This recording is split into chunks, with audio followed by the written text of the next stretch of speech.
പ്രിയപ്പെട്ടവരെ, നമ്മൾക്ക് ചെയ്യാൻ ഏറെ ദൗത്യങ്ങളുണ്ട്.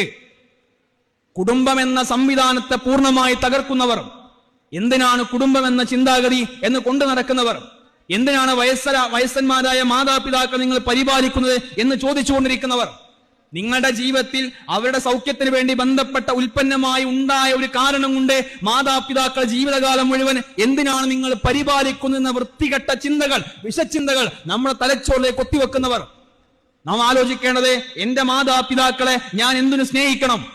അത് ലോകത്തേതിലും മനുഷ്യൻ പഠിപ്പിച്ച വചകമല്ല. എന്നെ സൃഷ്ടിച്ച, എന്നെ പരിപാലിച്ച അള്ളാഹുവിന്റെ കൽപ്പനയാണത്.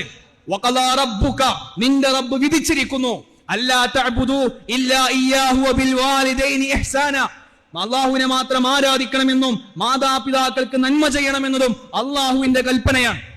എന്റെ മാതാപിതാക്കളുടെ തൃപ്തി, അതിലാണ് എന്റെ സ്വർഗം, അതിലാണ് എന്റെ നന്മ.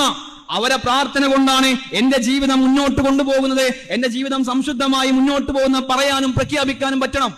എന്റെ ഭാരം പേറിയ ഉമ്മ, എനിക്ക് വേണ്ടി ഉറക്കമൊഴിച്ച ഉമ്മ, എന്റെ മാലിന്യങ്ങൾ കഴുകി തുടച്ച ഉമ്മ, എന്നും ഇരുന്നും ഞാൻ മുന്നോട്ട് പോയപ്പോ എന്റെ ആയുർദൈർഘ്യത്തിന്റെ ഘട്ടങ്ങളെ സസൂക്ഷ്മം നിരീക്ഷിച്ച എനിക്ക് കൂട്ടായി നിന്ന എന്റെ ഉമ്മ, എന്നെ തലയിൽ ഗർഭം ചുമന്ന എന്റെ ഉപ്പ, രാവിലെ ജോലിക്ക് പോയി വൈകുന്നേരം പകലന്തിയോളം പണിയെടുത്ത് തിരിച്ചു വന്ന് എനിക്ക് വേണ്ടി ജീവിതത്തിന്റെ ആയുസ് മാറ്റി വെച്ച എന്റെ വാപ്പ, ആ വാപ്പയെയും ഉമ്മയെയും ഞാൻ പരിപാലിക്കേണ്ടതില്ല എന്ന് പഠിപ്പിക്കാൻ അവർക്കെന്തു ന്യായം?